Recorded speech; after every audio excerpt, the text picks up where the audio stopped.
नमस्कार दोस्तों, आप सभी को हमारी YouTube चैनल झार शिक्षा में स्वागत है।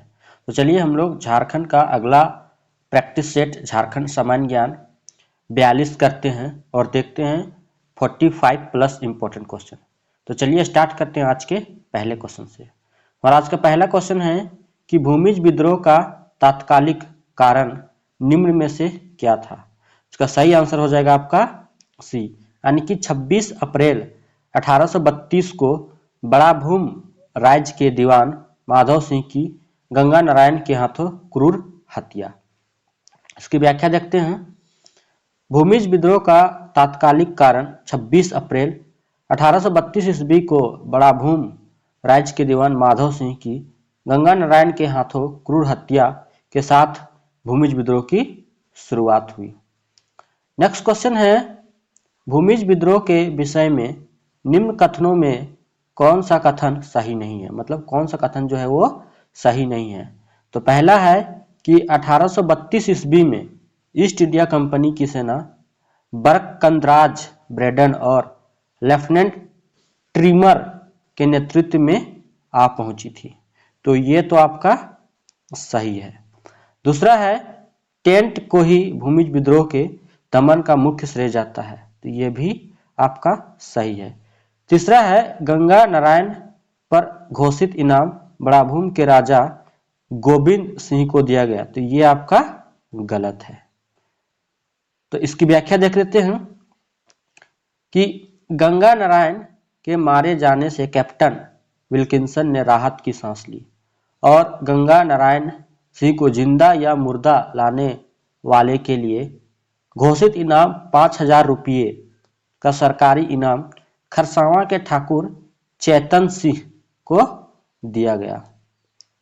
नेक्स्ट क्वेश्चन है, भूमिज विद्रोह का क्या परिणाम हुए। तो पहला है कि जंगल महल जिला को समाप्त कर दिया गया। ये तो सही है। दूसरा है, बड़ा भूम मतलब मानभूम को जिला बनाया गया जिसका मुख्यालय मानभूम बाजार को बनाया गया। तो ये भी सही, यानी आपका आंसर हो जाएगा ए और बी दोनों सही, यानी कि सी हो जाएगा। इसकी व्याख्या देखते हैं। भूमिज विद्रोह ने स्पष्ट कर दिया कि जंगल महाल में प्रशासकीय परिवर्तन की आवश्यकता है। इसी के परिणाम स्वरूप जंगल महल को समाप्त कर दिया गया। इस जिला के सोने पहाड़ी, शेरगढ़ और बिशुनपुर को वर्धमान का अंग बनाया गया। शेष भाग तथा मिदनापुर से अलग किए गए ढालभूम को मिलाकर मानभूम जिला बनाया गया। नेक्स्ट क्वेश्चन देखते हैं। अब देखते हैं संथाल विद्रोह से। संथाल विद्रोह का आरंभ कब हुआ। तो कब हुआ था, तो 1855 से 56 ईस्वी में हुआ था। इसकी व्याख्या देखते हैं। संथाल विद्रोह 1855-56 में प्रारंभ हुआ। इसे संथाल हुल भी कहा जाता है। हुल का शाब्दिक अर्थ विद्रोह या बगावत। दरअसल संथाली विद्रोह करते वक्त हुल हुल चिल्लाते थे, जिसके चलते इसे संथाल हुल की संज्ञा दी गई। नेक्स्ट क्वेश्चन है, संथाल विद्रोह के कारणों के संबंध में कौन से इतिहासकार ने यह कहा था कि संथाल विद्रोह आर्थिक कारणों से आरंभ हुआ, लेकिन शीघ्र ही उसका उद्देश्य विदेशी शासन का अंत करना हो गया। तो किसने कहा था, तो आपका आरसी मजूमदार ने कहा था। इसकी व्याख्या देखते हैं। आरसी मजूमदार ने संथाल विद्रोह के कारण के बारे में कहा, संथाल विद्रोह आर्थिक कारणों से आरंभ हुआ, लेकिन शीघ्र ही उसका उद्देश्य विदेशी शासन का अंत करना हो गया, क्योंकि उन्होंने यह देखा कि अंग्रेज अधिकारी उनकी शिकायतों पर तनिक भी ध्यान नहीं देते हैं। वे तो शासकों को प्रश्रय देते हैं, अतः ब्रिटिश शासन का अंत ही उनका स्थिति सुधार सकता है। नेक्स्ट क्वेश्चन है, संथाल विद्रोह के संबंध में निम्न कथनों में क्या सही है। तो क्या सही है, तो आपका पहला है कि जमींदारों का अत्यधिक मांग, ये तो सही है। महाजनों का रिंग, ये भी सही है। पुलिस का व्यवहार, ये भी सही, और इनमें सभी। इसका सही आंसर हो जाएगा डी, यानी कि इनमें से सभी सही है। नेक्स्ट क्वेश्चन है, संथाल विद्रोह का तात्कालिक कारण क्या था। तो क्या था, तो सरकार द्वारा भागलपुर से वर्धमान के बीच रेल पटरी बिछाने के काम में संथालों से बेगारी करवाना, क्या था? संथालों से बेगारी करवाना ही संथाल विद्रोह का तत्कालिक कारण था। इसकी व्याख्या देखते हैं। संथालों को सरकार ने भागलपुर वर्धमान रेल परियोजना के तहत रेल पटरी बिछाने के काम में संथालों की बड़ी संख्या में बेगारी करने के लिए मजबूर किया। जिन लोगों ने ऐसा करने से इनकार किया उन्हें कोड़ों से पीटा गया। संथालों ने इसका प्रतिकार करने का निश्चय किया और यह विद्रोह भड़क उठा। नेक्स्ट क्वेश्चन है, 30 जून 1855 को भोगनाडीह में हुए सभा के संबंध में निम्न में कौन सा कथन सही नहीं है? तो पहला है कि इस सभा में सिद्धू और राजा कान्हू को मंत्री चुना गया। दूसरा है, सभा में चांद को सेनापति तथा भैरव को प्रशासक चुना गया। तीसरा है, इस सभा में करीब 400 गांवों के 6000 संथाल एकत्रित हुए। यह इनमें से सभी कथन सत्य है। इसका सही आंसर हो जाएगा आपका बी।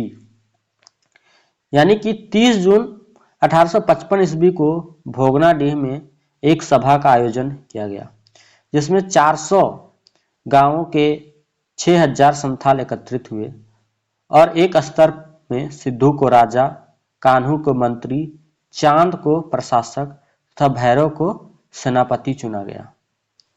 नेक्स्ट क्वेश्चन है, संथाल विद्रोह का उद्देश्य निम्न में से क्या नहीं था? तो क्या नहीं था? तो आपका सही आंसर हो जाएगा कंपनी सरकार को झारखंड से पूरी तरह समाप्त करना, ये इसका उद्देश्य नहीं था। बाकी बात क्या था कि दिकुओं अर्थात परेशान करने वाले लोगों को भगाना, ये था। विदेशियों का राज हमेशा के लिए खत्म करना, ये भी था। सतयुग का राजा न्याय का धर्म का अपना राज्य स्थापित करना, ये भी था। बट ये उन लोग का उद्देश्य नहीं था कि कंपनी सरकार को झारखंड से पूरी तरह समाप्त किया जाए। नेक्स्ट क्वेश्चन है, संथाल विद्रोह में निम्न में कौन सी वस्तु को यूरोपीय धर्मयुद्ध के क्रॉस की तरह गांव-गांव घुमाया गया और अधिक से अधिक संथालों को शामिल करने का प्रयास किया गया? क्या? तो साल वृक्ष की टहनी को गांव-गांव में घुमाया गया। इसकी व्याख्या देखते हैं कि साल वृक्ष की टहनी को यूरोपीय धर्मयुद्ध के क्रॉस की तरह गांव-गांव घुमाया गया और अधिक से अधिक लोगों को, मतलब अधिक से अधिक संथालों को शामिल करने का प्रयास किया गया। नेक्स्ट क्वेश्चन है, निम्नलिखित या निम्न में कौन सा कथन संथाल विद्रोह के नेतृत्वकर्ता के संबंध में सही है? यानी पहला है कि दामिनी कोह में विद्रोह का नेतृत्व सिद्धू, कान्हू, चांद तथा भैरव ने किया। दूसरा है, हजारीबाग से इस विद्रोह का नेतृत्व अर्जुन मांझी, लुबाई मांझी, भैरव मांझी ने किया। तीसरा है, बीरभूम में इस विद्रोह का नेतृत्व गौरा मांझी ने किया। और चौथा है, इनमें से सभी। तो इसका सही आंसर हो जाएगा इनमें से सभी। इसकी व्याख्या देखते हैं कि बराहाइत यानी कि बड़हैत विद्रोही नेताओं का मुख्य केंद्र था। यहीं से वे विद्रोह का संचालन करते थे। संथाल परगना यानी दामिनी कोह में इस विद्रोह का नेतृत्व सिद्धू, कान्हू, चांद तथा भैरव ने किया। नेक्स्ट क्वेश्चन है, संथाल विद्रोह के बारे में निम्न में से कौन सा कथन सत्य नहीं है? इसको ऑप्शन देखते हैं। पहला है कि संथाल विद्रोह को दबाने के लिए कंपनी सरकार ने मेजर बरो के नेतृत्व में सेना की 20 टुकड़ियां भेजी। ये तो सही है। दूसरा है, उपद्रवग्रस्त इलाकों में मार्शल लॉ लागू किया गया और विद्रोही नेता को पकड़ने पर 5000 रुपये का इनाम घोषित किया गया। तो ये भी आपका सही है। इस विद्रोह के दमन का मुख्य श्रेय मेजर बरो को दिया जाता है और इनमें से सभी से। इसका सही आंसर होगा डी, इनमें से सभी सही है। यानी सॉरी, ये सभी क्या है? ये गलत है। यानी मेजर बरो नहीं, ये कोई दूसरे और थे। इसकी व्याख्या देखते हैं। संथाल विद्रोह को दबाने के लिए कंपनी सरकार ने मेजर बरो के नेतृत्व में सेना की 10 टुकड़ियां भेजी थी। उपद्रवग्रस्त इलाकों में मार्शल लॉ लागू किया गया और विद्रोहियों को पकड़ने पर 10,000, 5,000 नहीं, आपका 10,000 रुपये का इनाम घोषित किया गया और उसमें 20 टुकड़ियां नहीं बल्कि 10 टुकड़ियां भेजी गई थी। विद्रोह के दमन का मुख्य श्रेय कैप्टन अलेक्जेंडर को दिया जाता है, मेजर बरो को नहीं दिया जाता है। लेफ्टिनेंट थॉमसन और लेफ्टिनेंट रीड ने सहयोगी की भूमिका निभाई। नेक्स्ट क्वेश्चन है, निम्न में से किस स्थान पर कंपनी सरकार ने अंग्रेजों की सुरक्षा के लिए मार्टेल टावर बनवाया? यह टावर 30 फीट ऊंचा तथा उसका घेरा 20 फीट था। तो कहां बनवाया था? तो पाकुड़ में बनवाया था। इसकी व्याख्या देखते हैं। कंपनी सरकार ने अंग्रेजों की सुरक्षा के लिए पाकुड़ में मार्टेल टावर बनाया। वह टावर 30 फीट ऊंचा तथा उसका घेरा 20 फीट था। अंदर से गोली चलाने के लिए उसमें छेद बने हुए थे। नेक्स्ट क्वेश्चन है, संथाल विद्रोह के नेता को किस स्थान पर फांसी दी गई? तो कहां फांसी दी गई? तो आपका बढ़ैत में फांसी दी गई। इसकी व्याख्या देखते हैं। सबसे पहले सिद्धू दिसंबर 1855 ईस्वी में पकड़े गए और उन पर भागलपुर के न्यायालय में संक्षिप्त मुकदमा चलाने के बाद 5 दिसंबर 1855 को बढ़ैत में फांसी पर लटका दिया गया। इसके बाद भागलपुर के पास युद्ध में चांद तथा भैरव गोली के शिकार हुए। जामताड़ा के उत्तर पूर्व में उमरबंदा के पास कान्हू गिरफ्तार हुए और 23 फरवरी 1856 को उसके गांव भगनाडीह के ठाकुरबाड़ी प्रांगण में फांसी दी गई। नेक्स्ट क्वेश्चन है, संथाल विद्रोह के परिणाम के संबंध में निम्न कथनों में कौन सा कथन सत्य है? तो कौन सा कथन सत्य है? तो पहला है कि संथाल परगना के अंदर यूरोपीय मिशनरियों को छोड़कर दूसरों का प्रवेश निषिद्ध हो गया था। दूसरा है, एलिस एडम्स की रिपोर्ट पर आधारित 1855 के एक्ट के अनुसार दामिनी कोह का नाम बदलकर संथाल परगना कर दिया गया।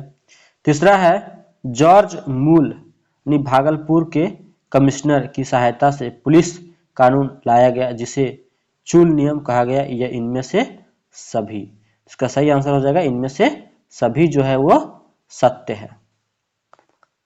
नेक्स्ट क्वेश्चन है, संथाल विद्रोह को निम्न में से किसने भारत की प्रथम जनक्रांति माना जो अंग्रेजी हुकूमत को तो नहीं उखाड़ सकी पर सफाहोर आंदोलन को जन्म देने का कारण जरूर बन गए? किसने कहा था? तो यह आपका कार्ल मार्क्स के द्वारा कहा गया था। नेक्स्ट क्वेश्चन है,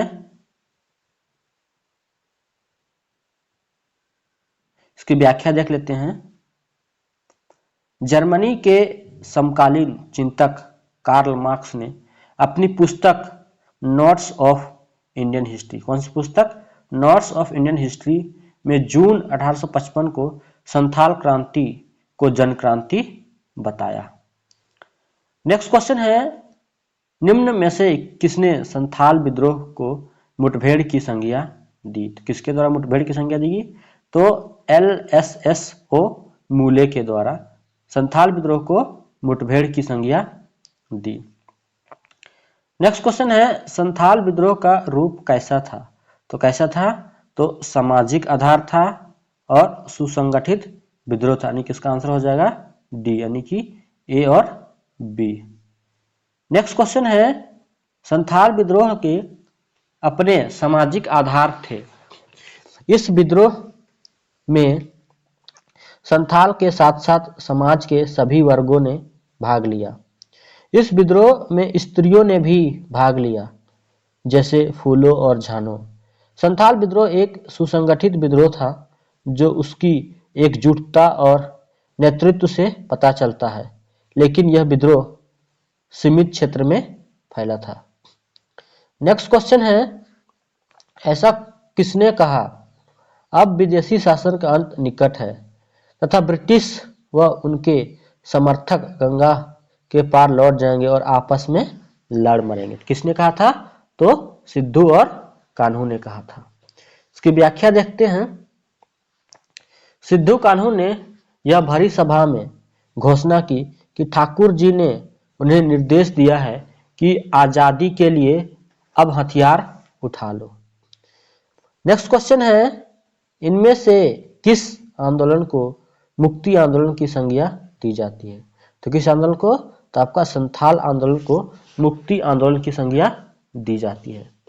इसकी व्याख्या देखते हैं। इतिहासकारों ने संथाल हुल को मुक्ति आंदोलन का दर्जा दिया। हुल को कई अर्थों में समाजवाद के लिए पहली लड़ाई माना जाता है।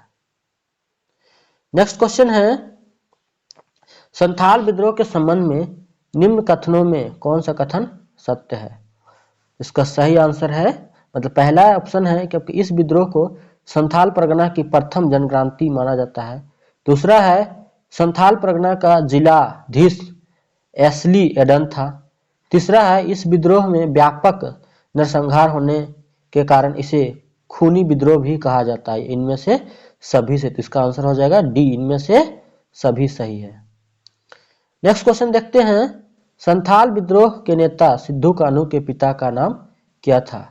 सुगना मुंडा, माधव मुंडा, चुन्नी मांझी या इनमें से कोई नहीं। तो इसका सही आंसर देखते हैं 30 का बी, यानी कि संथाल विद्रोह के नेता सिद्धू कान्हू पिता का नाम चुन्नू मांझी था।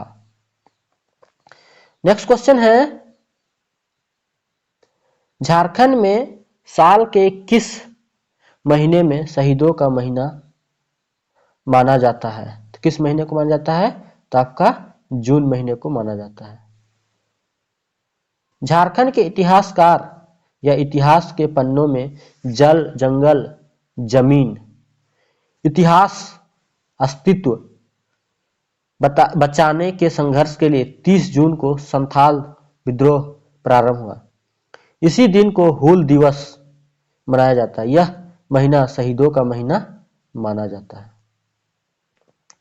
नेक्स्ट क्वेश्चन है, अपना देश अपना राज, मतलब अपना देश अपना राज का नारा किस विद्रोह के दौरान दिया गया? किस विद्रोह के दौरान?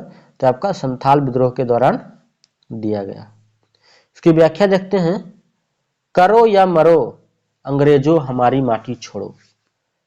अपना देश अपना राज, जमींदार महाजन, पुलिस और सरकारी कर्मचारियों का नाश आदि सभी नारे संथाल विद्रोह के दौरान दिए गए। अब देखते हैं सरदारी लड़ाई, जो कि 1858 से 95 ईस्वी तक चला था। पहला क्वेश्चन है, निम्न में से किस लड़ाई को मुल्की या मिल्की लड़ाई भी कहा जाता है? किस लड़ाई को कहा जाता है? तो आपका सरदारी लड़ाई को मुल्की या मिल्की लड़ाई भी कहा जाता है। इसकी व्याख्या देखते हैं। सरदारी लड़ाई को मुल्की यानी कि मातृभूमि की लड़ाई या मिल्की जमीन की लड़ाई भी कहते हैं। इस लड़ाई का नेतृत्व कोल सरदारों ने किया, जो कोल विद्रोह 1831-32 के समय अपनी मातृभूमि की जमीन छोड़कर असम के चाय बागान में काम करने के लिए भाग गए थे। नेक्स्ट क्वेश्चन है, सरदारी लड़ाई कितने चरणों में चली? कितने चरणों में चली? तो आपका 3 चरणों में चली थी। इसकी व्याख्या देखते हैं। सरदारी लड़ाई को 3 चरणों में विभाजित किया जाता है। प्रथम चरण 1858 से 81 भूमि आंदोलन से संबंधित था। दूसरी चरण 1891 से 90 पुनर्स्थापना आंदोलन तथा तीसरा चरण 1890 से 1900 मतलब 1890 से 95 भी राजनीतिक आंदोलन से संबंधित था। नेक्स्ट क्वेश्चन है, सरदारी आंदोलन का प्रथम चरण यानी 1858 से 81 जो कि भूमि से संबंधित था का आरंभ हुआ। तो कहाँ हुआ था आरंभ? तो आपका छोटानागपुर में आरंभ हुआ था।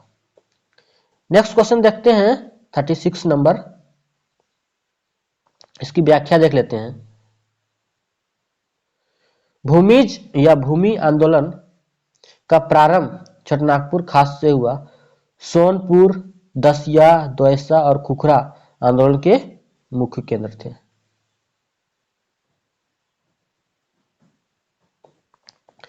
नेक्स्ट क्वेश्चन है, सरदारी आंदोलन के प्रथम चरण की लड़ाई को देखते हुए कंपनी सरकार ने निम्न में से क्या कदम उठाई?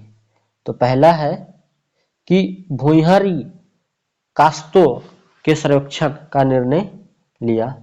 दूसरा है भुइंहारी कास्तों के संरक्षण का जिम्मा लोकनाथ को सौंपा गया। तीसरा है 1867 में छोटानागपुर टेन्योर एक्ट पारित किया गया, जिसके अनुसार पिछले 20 वर्षों में जिन रैयतों से भूमिहारी जमीन छीनी गई थी उन्हें जमीन वापस लौटा दिया गया। इनमें से सभी, तो इसका सही आंसर होगा इनमें से सभी। नेक्स्ट क्वेश्चन है, यहां दो शब्द आया है, देख लेते हैं दो शब्द। एक आपका भुइंहारी यानी कि उरांव की जमीन को क्या बोला जाता है? भुइंहारी। और एक दूसरा है रैयत, यानी रैयत के अंतर्गत वैसे व्यक्ति को शामिल किया जाता है जिन्हें खेती करने के लिए भूमि धारण का अधिकार प्राप्त हो। नेक्स्ट क्वेश्चन है, सरदारी लड़ाई के द्वितीय चरण में किसके नेतृत्व में 1881 ईस्वी में सरकार मतलब 1881 में सरदारों के दल ने छोटानागपुर को स्वतंत्र घोषित कर दिया? तो किसके दल ने? तो जॉन बैपटिस्ट के दल के द्वारा। इसकी व्याख्या देखते हैं। सरदारी लड़ाई के द्वितीय चरण में मुख्य जोर पुराने मूल्यों की पुनर्स्थापना पर था, इसलिए इसे पुनर्स्थापना आंदोलन नाम दिया गया। 1881 ईस्वी में सरदारों के एक दल ने, जिसका नेतृत्व जॉन बैपटिस्ट कर रहे था, अपने को छोटानागपुर खास की पुरानी राजधानी द्वैसा में स्थापित कर छोटानागपुर को स्वतंत्र घोषित कर दिया। नेक्स्ट क्वेश्चन है, सरदारी लड़ाई से आदिवासियों पर क्या प्रभाव पड़ा? तो पहला है कि सरदारी लड़ाई से आदिवासियों में चेतना जागी और वे अधिकारों की लड़ाई लड़ना सीख गए। दूसरा है, वास्तव में पृथक झारखंड राज्य के परिकल्पना का बीज सरदारी लड़ाई में ही बोया। तीसरा है, मतलब इसका आंसर हो जाएगा आपका ए और बी दोनों, यानी ऊपर ले ए और बी दोनों इसका आंसर हो जाएगा। इसकी व्याख्या देखते हैं। सरदारी लड़ाई के द्वितीय चरण यानी 1890 से 95 में आंदोलन का स्वरूप राजनीतिक हो गया। इसी आंदोलन से आदिवासियों में चेतना जागी और वे अधिकार की लड़ाई लड़ना सीख गए। वास्तव में इसने ही पृथक झारखंड राज्य के परिकल्पना का बीज बोया। अब देखते हैं खरवार आंदोलन यानी 1874। खरवार आंदोलन के संबंध में कौन सा कथन सत्य है? तो पहला है कि यह आंदोलन बाद में एकेश्वर एवं सामाजिक सुधार की शिक्षा देने लगा। नेक्स्ट है,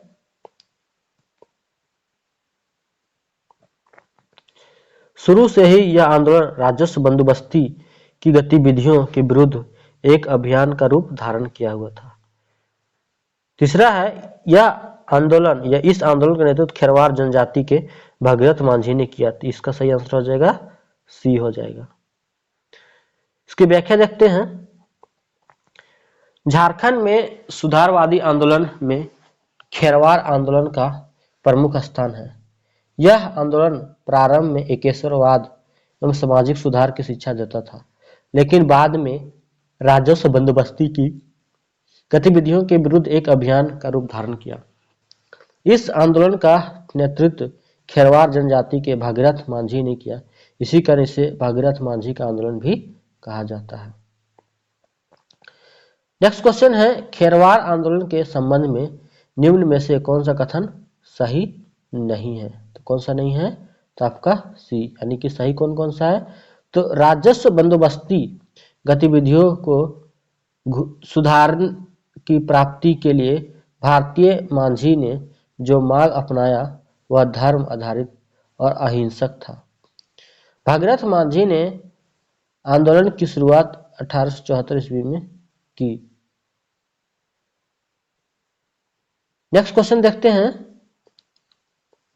इसकी पहले व्याख्या देख लेते हैं। लक्ष्य की प्राप्ति के लिए भागीरथ मांझी ने जो मार्ग अपनाया वह धर्म आधारित एवं अहिंसक था। गोड्डा जिले के तलडीहा गांव निवासी भागीरथ मांझी ने इस आंदोलन की शुरुआत 1874 ईस्वी में की। उन्होंने अपने आप को बौंसी गांव का राजा नियुक्त किया। दुब्बू बाबा ने इस आंदोलन का नेतृत्व हजारीबाग से किया। नेक्स्ट क्वेश्चन है, 1861 ईस्वी में खेरवाड़ आंदोलन के दूसरे चरण की शुरुआत किसके नेतृत्व में हुई थी? तो किसके नेतृत्व में थी? तो दुविधा गोसाई के नेतृत्व में हुई थी। इसकी व्याख्या देखते हैं। वर्ष 1881 ईस्वी में खेरवाड़ आंदोलन को विशेषतः जनगणना के विरुद्ध था का नेतृत्व दुविधा गोसाई ने किया, लेकिन उनकी गिरफ्तारी के साथ ही खेरवाड़ आंदोलन का द्वितीय चरण भी समाप्त हो गया। नेक्स्ट क्वेश्चन है, झारखंड के किस आंदोलनकर्ता ने सिद्धू व कान्हू को जन्म स्थल को तीर्थ स्थल के रूप में मान्यता प्रदान किया था? तो किसके द्वारा? तो आपका भागीरथ मांझी के द्वारा। भागीरथ मांझी ने संथाल विद्रोह के नेता सिद्धू व कान्हू के जन्म स्थल को तीर्थ स्थल के रूप में मान्यता प्रदान किया। नेक्स्ट क्वेश्चन है, भागीरथ मांझी ने आत्मसमर्पण के भाव के आधार पर उपासकों को कितने वर्गों में विभाजित किया? इसका सही आंसर है 3 वर्गों में विभाजित किया। तो कौन कौन से 3 है? तो आपका पहला है आत्मसमर्पण के भाव के आधार पर उपासकों को 3 वर्ग में बांटा। पहला है सफाहोड़, यानी पूर्ण समर्पण भाव से उपासना करने वाला। दूसरा है बाबा जिया, यानी उदासीन भाव से उपासना करने वाले उपासक। और तीसरा है मेल बराह। कौन सा है? तीसरा है मेल बरागर, यानी बेमन से उपासना करने वाला। दोस्तों, अगर ये वीडियो आपको अच्छी लगी हो तो वीडियो को लाइक शेयर जरूर करें और चैनल को जरूर से जरूर सब्सक्राइब करें। इसी प्रकार से और वीडियो चैनल पे अपलोड किए जाते रहेंगे, तो आप लोग चैनल के साथ जुड़े रहें। थैंक यू, धन्यवाद एंड जोहार।